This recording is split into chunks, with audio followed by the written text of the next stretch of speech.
Você sabia que Pernambuco tem um punhado de rochas habitadas no meio do Atlântico, a mais de 1.000 quilômetros de qualquer praia, onde o próprio manto da terra fura a superfície do mar? Que a primeira sinagoga de todo o continente americano ficava no Recife e que foram os refugiados dela que fundaram a comunidade judaica de Nova York? Que este estado já foi uma república independente por 75 dias e que existiu um plano real para trazer Napoleão Bonaparte para o Recife e que a ilha mais paradisíaca do Brasil é, na verdade, o topo de um vulcão morto de 4.000 metros de altura? Eu sei como isso soa. É tudo 100% real. Este estado não é o cartão postal que te venderam. Por trás do frevo, de Porto de Galinhas e das ladeiras de Olinda, Pernambuco esconde ilhas feitas do manto do planeta, repúblicas apagadas, vulcões submersos e recordes que parecem invenção. Hoje, 35 segredos que parecem mentira, do menos perturbador ao mais impossível de acreditar. 35. A capital de Pernambuco não foi batizada por uma praia, e sim por uma muralha de pedra que fica dentro do mar. O nome Recife vem dos arrecifes, longas linhas de arenito paralelas à costa, logo abaixo da arrebentação. São os recifes de arenito, ou beach rock, formados por areia e cascalho que o mar cimentou com carbonato de cálcio há entre 6.000 e 4.800 anos. Foi essa barreira que criou águas calmas do lado de dentro e permitiu o nascimento de um dos portos mais importantes do Brasil colonial. Milhões de pessoas dizem o nome Recife todos os dias sem saber que estão nomeando um paredão escondido embaixo d'água. E a própria terra guarda até a madeira que batizou o país. 34. A árvore que deu nome ao Brasil vive escondida nas mãos dos maiores músicos do planeta. É o pau-brasil, também chamado de pau-Pernambuco, de cerne vermelho, que coroou a economia colonial e depois quase sumiu do mapa. Poucos sabem que essa é a madeira preferida do mundo inteiro para fabricar arcos de violino, viola e violoncelo, tão valorizada que os arqueteiros europeus chamam o material simplesmente de Pernambuco. Em cada grande orquestra de Viena, Paris ou Nova York, há um pedaço do Nordeste deslizando sobre as cordas. Hoje, a espécie está ameaçada de extinção e é protegida por tratados internacionais, por causa de séculos de corte. A árvore que batizou o país e o estado virou tesouro trancado. E se a madeira surpreende, o clima do sertão esconde uma contradição ainda maior. 33. No meio do sertão seco e escaldante de Pernambuco, existe uma cidade onde faz frio e a mata é verde o ano inteiro. É Triunfo, encravada no alto da Serra da Baixa Verde, a cidade mais alta do estado, com a sede a cerca de 1.004 metros de altitude. Bem ali perto fica o Pico do Papagaio, a mais ou menos 1.185 metros, um dos pontos mais elevados de todo o estado. Isso cria o que os geógrafos chamam de brejo de altitude, uma ilha de clima ameno e úmido cercada por caatinga rachada de sol, enquanto nas cidades vizinhas o termômetro ferve. Em Triunfo, a temperatura cai para poucos graus, com neblina descendo sobre as ruas de pedra. É um pedaço de serra fria escondido no coração da terra seca. E se o sertão esconde frio, o Agreste esconde um recorde mundial de arte. 32. Um bairro simples do Agreste pernambucano é considerado o maior centro de arte figurativa das Américas. É o Alto do Moura, em Caruaru, onde gerações de artesãos moldam o barro em cenas do dia a dia do Nordeste. Tudo começou com o mestre Vitalino, um ceramista que transformou vaqueiros, cortejos, enterros e casamentos em pequenas esculturas de argila queimada. Hoje, as peças saídas dessas oficinas de chão de terra estão em museus de mais de 20 países e chegaram até ao Vaticano. Você caminha por uma ruazinha de casas baixas e em cada porta há centenas de figuras de barro secando ao sol, um exército silencioso de bonecos. Um bairro de artesãos virou referência mundial sem sair do Agreste. E o lugar onde esse barro é vendido também guarda um título escondido. 31. Existe uma feira no interior de Pernambuco tão importante que o próprio governo a declarou patrimônio do país. É a Feira de Caruaru, reconhecida pelo Instituto do Patrimônio como Patrimônio Cultural Imaterial do Brasil em 2006, um dos maiores mercados a céu aberto do Nordeste. Ela foi imortalizada na canção que Luiz Gonzaga gravou, aquela que lista tudo que se acha por lá, de couro e cordel a redes e utensílios de barro. Andar por ela é atravessar um labirinto de barracas coloridas onde cabe o sertão inteiro: comida, gado, ferramentas, ervas, forró e o artesanato do Alto do Moura. Uma feira de rua virou herança oficial da nação. E se a cultura tem seus recordes, a fé pernambucana ergueu o maior palco do planeta. 30. No agreste de Pernambuco, existe o maior teatro ao ar livre do mundo, e ele tem o formato de uma cidade murada. Fica em Fazenda Nova, no município de Brejo da Madre de Deus, e se chama Nova Jerusalém, uma réplica parcial da cidade sagrada erguida em pedra. O espaço ocupa cerca de 100 mil metros quadrados, cercado por uma muralha de 4 metros de altura e 70 torres de 7 metros cada uma. Lá dentro há 9 grandes palcos fixos que reproduzem cenários bíblicos, do Palácio de Herodes ao Monte da Crucificação. Toda Semana Santa, cerca de 450 atores encenam a Paixão de Cristo caminhando de um cenário a outro, com o público andando junto, dentro da própria história. É um espetáculo com escala de cidade, escondido no meio do sertão. E nem só de pedra vive o interior. A costa esconde um gigante manso.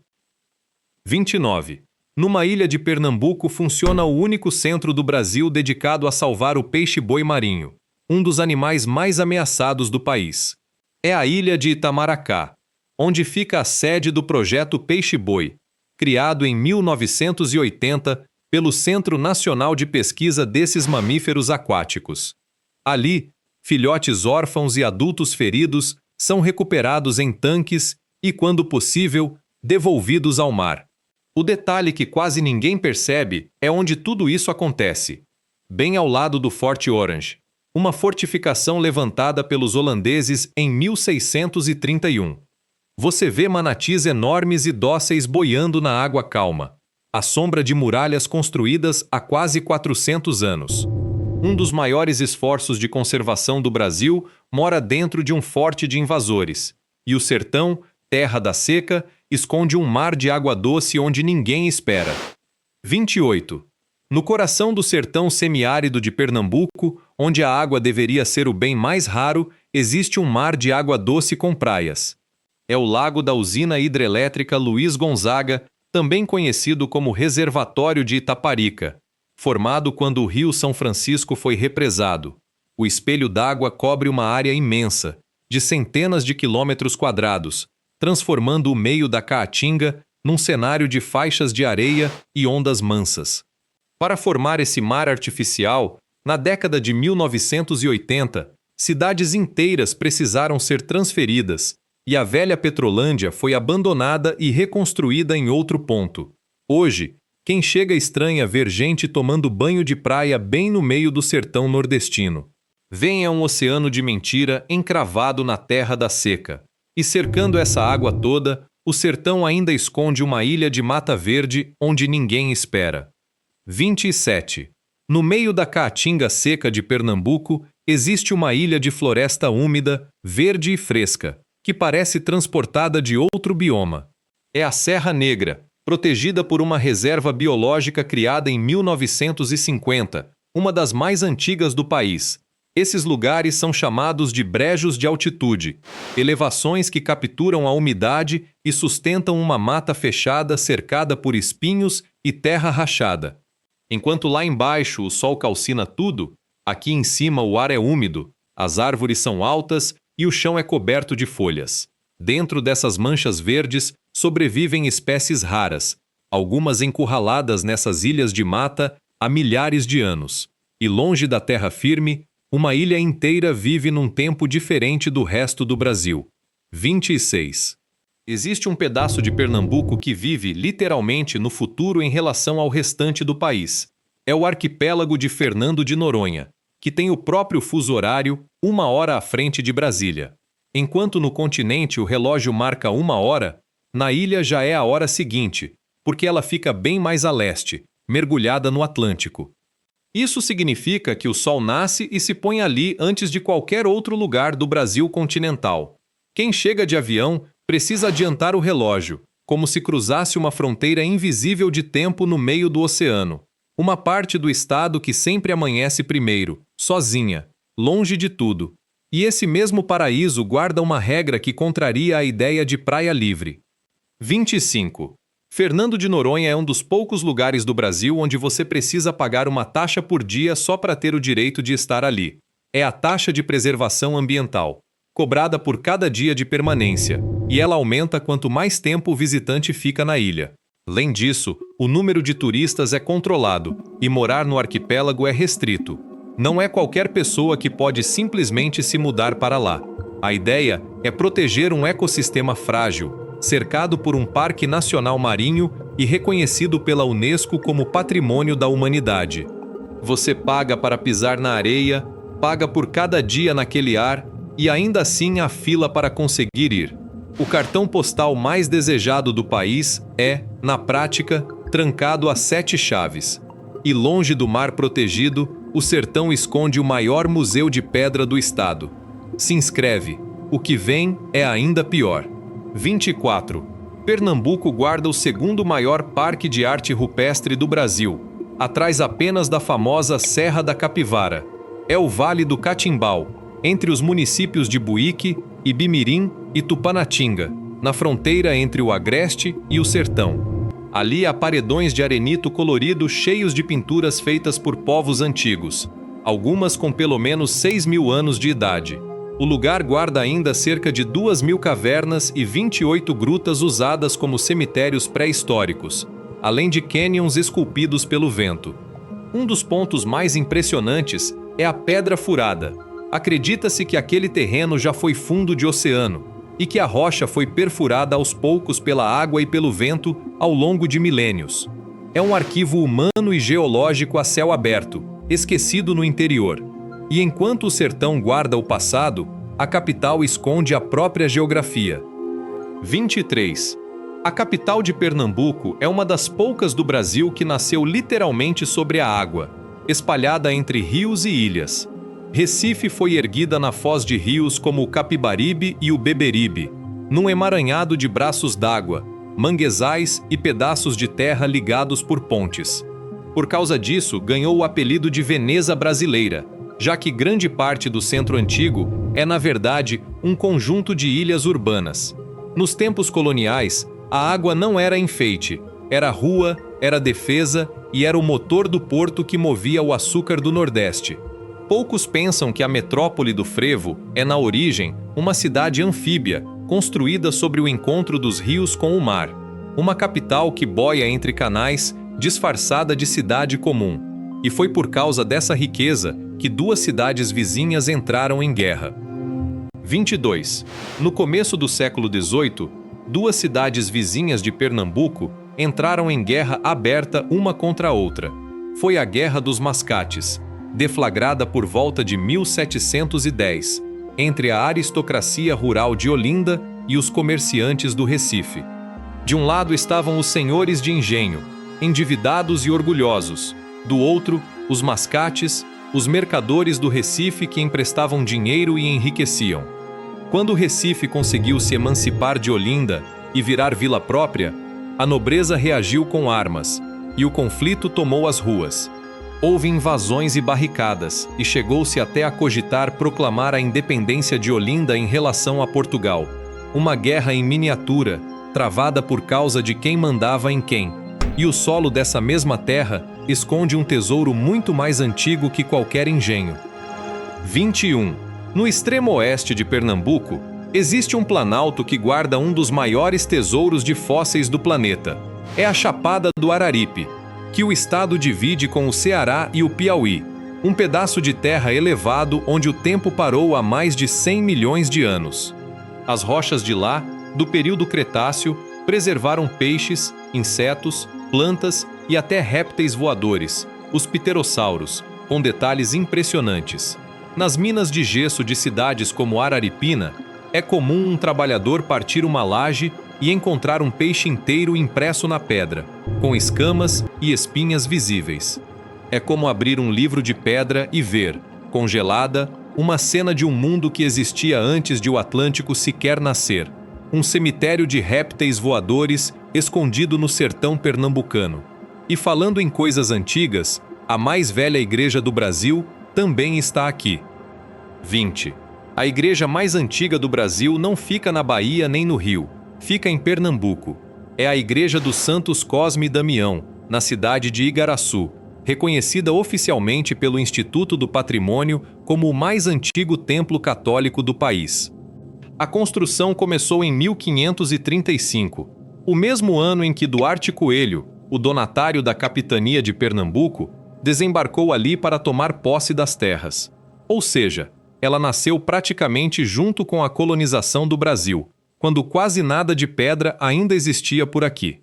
Conta-se que, em 1685, quando uma epidemia de febre amarela assolou as cidades vizinhas, Igaraçu foi poupada, e o povo atribuiu o milagre aos dois santos. Você entra num templo simples e caiado, e está pisando em quase 5 séculos de história ininterrupta. E a poucos quilômetros dali, a primeira capital foi reduzida a cinzas. 19. A bela Olinda, hoje cheia de ladeiras e igrejas coloridas, já foi incendiada e quase apagada do mapa. Fundada em 1535 por Duarte Coelho, ela foi a primeira capital da capitania e um dos centros mais ricos do Brasil açucareiro. Mas em 1631, durante a invasão holandesa, a cidade foi tomada e depois posta abaixo pelo fogo. As chamas consumiram igrejas, conventos e casarões, e boa parte da elite fugiu para o Recife, que os holandeses transformaram na nova sede. Por anos, Olinda ficou reduzida a ruínas enegrecidas sobre as colinas, uma capital fantasma diante do mar. Séculos depois, reconstruída, ela virou patrimônio mundial reconhecido pela Unesco em 1982. E quem incendiou Olinda ergueu, do outro lado, uma capital surpreendentemente moderna. 18. Durante quase um quarto de século, o Recife não foi português, foi holandês, e virou uma das cidades mais avançadas das Américas. Sob o comando de Maurício de Nassau, que chegou em 1637, o Recife ganhou o nome de Mauritsstad e um projeto urbano séculos à frente do resto da colônia. Foi ali que se construiu a primeira ponte do Brasil, cruzando o rio Capibaribe para ligar as ilhas da cidade, uma obra ousada para a época. Nassau mandou abrir ruas largas, canais e diques, planejando uma capital sobre a água como as da Holanda. Enquanto o restante do país era feito de vilas de barro, o Recife tinha traçado de cidade europeia moderna. Foi uma janela para outro futuro, aberta e depois fechada à força. E foi essa mesma ocupação estrangeira que provocou a batalha onde nasceu um exército. 17. Existe um morro discreto na região metropolitana do Recife que é considerado o berço do exército brasileiro. É o conjunto dos Montes Guararapes, em Jaboatão dos Guararapes, palco de 2 batalhas decisivas contra os holandeses, em 1648 e 1649. Ali, uma tropa improvável, formada por portugueses, indígenas, negros e mestiços, enfrentou e derrotou o exército holandês em campo aberto. Foi a primeira vez que gente nascida nesta terra lutou junta, sob um mesmo comando, e por isso aquele momento é tratado como o nascimento do Exército Nacional. Você olha para um morro coberto de mata e igrejas e está vendo o lugar onde começou a ideia de um povo brasileiro em armas, um marco fundador do país escondido num subúrbio. E séculos depois, aquele mesmo litoral virou peça de uma guerra mundial. 16. Na Segunda Guerra Mundial, aquele arquipélago paradisíaco de Pernambuco virou uma base militar secreta compartilhada com os Estados Unidos. Em 1942, Fernando de Noronha foi transformado em território federal militar e recebeu tropas brasileiras e norte-americanas. A ilha ficou conhecida como o trampolim para a vitória, porque servia de apoio e reabastecimento para aviões que cruzavam o Atlântico rumo aos combates na África e na Europa. chegaram a passar por ali cerca de 3.000 homens, entre pistas de pouso, canhões e postos de vigia apontados para o mar.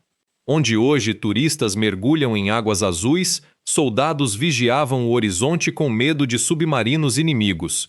Um paraíso que já foi peça de xadrez numa guerra mundial. E antes de virar quartel, aquela mesma ilha foi um inferno de prisioneiros. 15. Por quase toda a sua história, Fernando de Noronha não foi um sonho de férias, e sim um presídio temido, apelidado de Ilha Maldita. Durante séculos, o arquipélago serviu como colônia penal, para onde o Brasil mandava condenados que queria ver longe de tudo. Para dificultar fugas e esconderijos, boa parte da vegetação nativa da ilha principal foi derrubada de propósito, deixando o terreno aberto e vigiável. Sem árvores para se abrigar ou para construir jangadas, os presos ficavam expostos, cercados por quilômetros de oceano em todas as direções. A partir de 1938, o lugar também recebeu presos políticos, isolados no meio do Atlântico. A ilha mais bonita do país foi, por gerações, uma jaula sem grades. E se aquela ilha foi um perigo para quem fugia, o continente esconde um perigo para quem entra no mar. 14. Uma das praias urbanas mais famosas do Recife esconde um dos maiores perigos naturais do litoral brasileiro. É a orla de Boa Viagem e arredores, onde, desde 1992, foram registrados mais de 60 ataques de tubarão, e cerca de 1/3 deles foi fatal.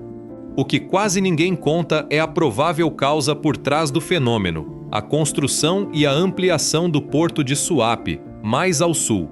As obras teriam alterado a foz de rios e os fundos onde viviam e se reproduziam tubarões como o cabeça-chata, empurrando esses animais para mais perto das praias movimentadas. De repente, uma costa antes tranquila passou a ter placas de alerta e banhistas proibidos de entrar em certos trechos. É um caso raro em que um perigo natural foi, em parte, disparado por uma obra humana. E se o mar guarda perigos, a história guarda uma república e uma bandeira nascidas do sangue. 13. A bandeira que hoje representa Pernambuco nasceu de uma revolução esmagada a sangue. Em 1824, poucos anos depois da independência, o Recife liderou a Confederação do Equador, uma tentativa de criar uma república separada, unindo várias províncias do Nordeste contra o poder do imperador. O movimento tinha entre suas figuras o frade e jornalista Frei Caneca, que acabou preso e fuzilado quando a repressão chegou. O símbolo daquela luta, com estrela, sol, arco-íris e cruz sobre um campo azul e branco, virou, tempos depois, a base da bandeira oficial de Pernambuco. Ou seja, o pernambucano hasteia todos os dias o emblema de uma república derrotada, um estandarte de rebeldia transformado em bandeira de Estado. E longe de toda política, o Mar de Noronha repete um espetáculo que parece ensaiado. Ativa o sininho. O número 1 você não espera. 12. Existe uma enseada em Fernando de Noronha, onde quase toda manhã, centenas de golfinhos aparecem ao mesmo tempo. É a Baía dos Golfinhos, considerada uma das maiores concentrações de golfinhos rotadores do mundo. Esses animais passam a noite caçando no mar aberto e, ao amanhecer, entram na baía protegida para descansar, acasalar e cuidar dos filhotes. De um mirante nas alturas, dá para ver o espelho d'água azul riscado por dezenas, às vezes centenas de dorsais girando e saltando. O nome rotador vem da mania que eles têm de saltar girando no ar, como peões vivos, antes de mergulhar de novo. Um santuário natural onde o oceano marca a hora certa todos os dias. E foi essa ilha rara que abriu, oficialmente, a história das capitanias do Brasil. 11. Antes de o Brasil continental ser dividido em capitanias, a primeira de todas foi uma ilha perdida no oceano, Fernando de Noronha. Em 1504, o arquipélago foi doado ao comerciante Fernão de Noronha, e por isso é considerado a primeira capitania hereditária da história do Brasil. Isso aconteceu décadas antes das famosas capitanias do litoral, que só seriam criadas a partir de 1534.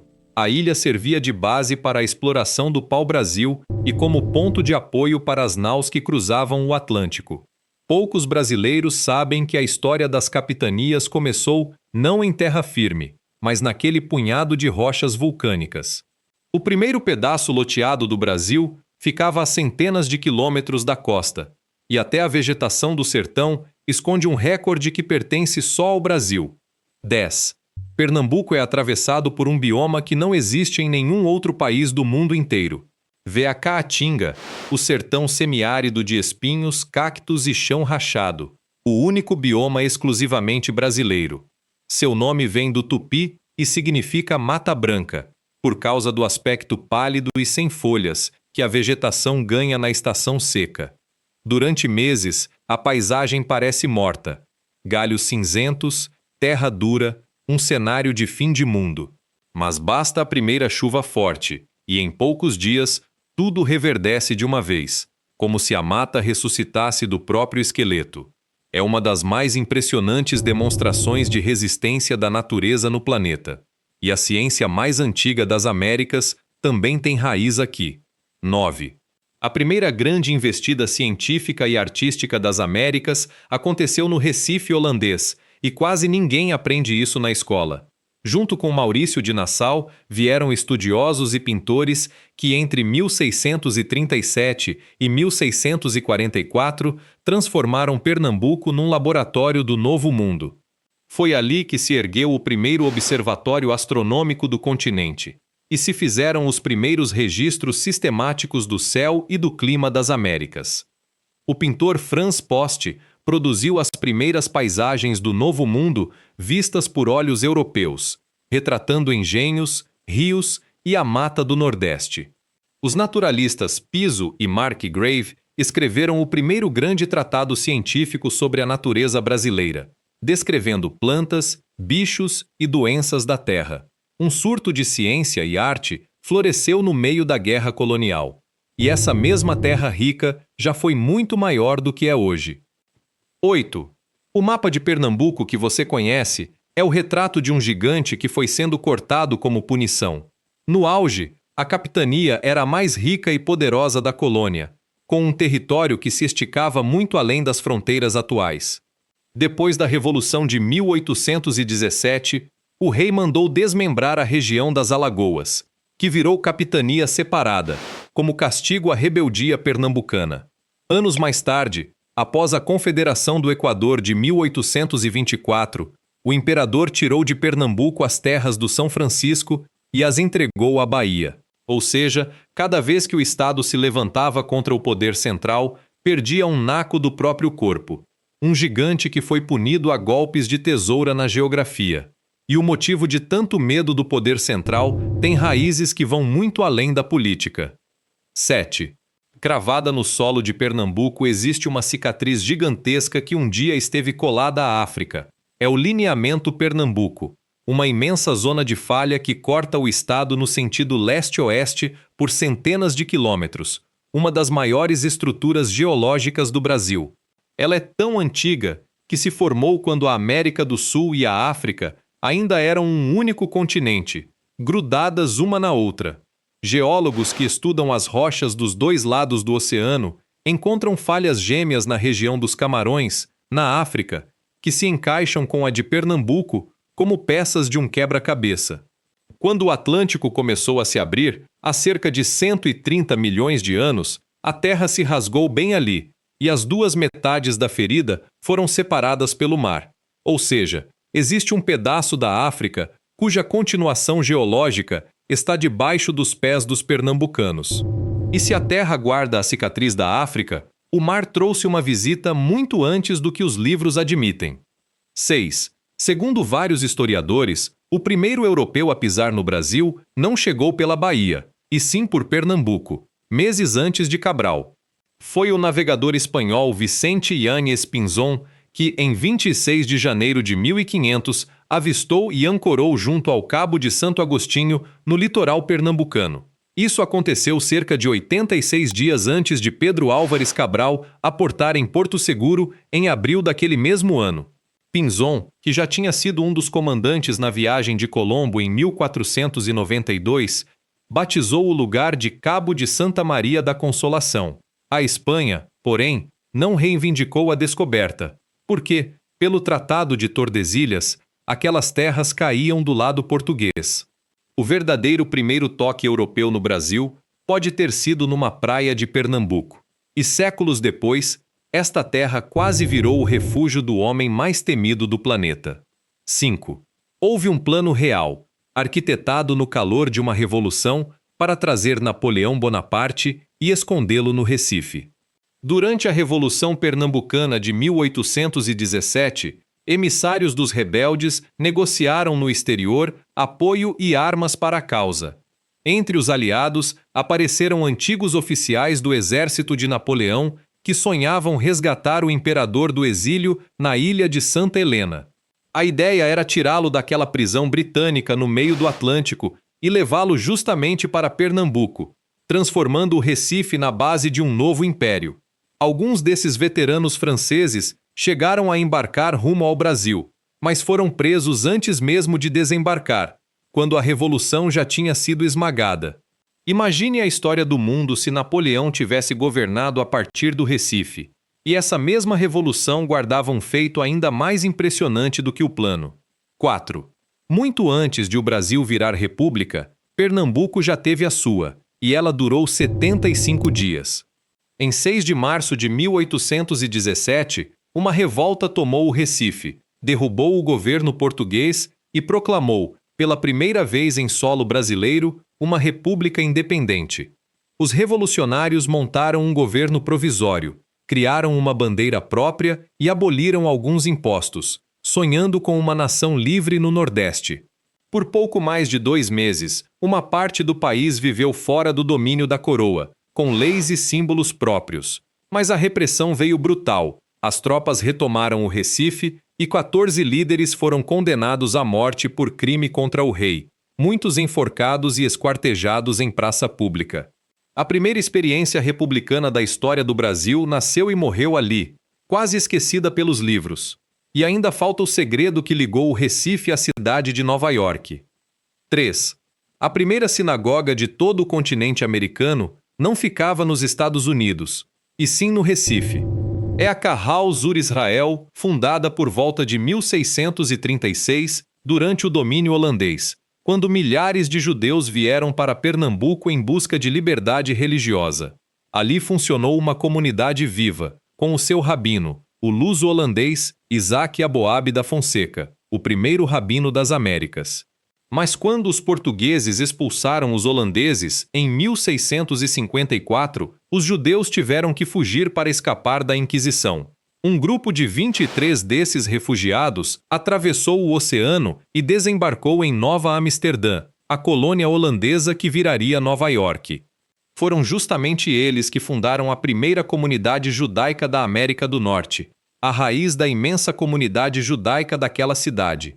Ou seja, a história judaica dos Estados Unidos começou, na verdade, numa rua do Recife.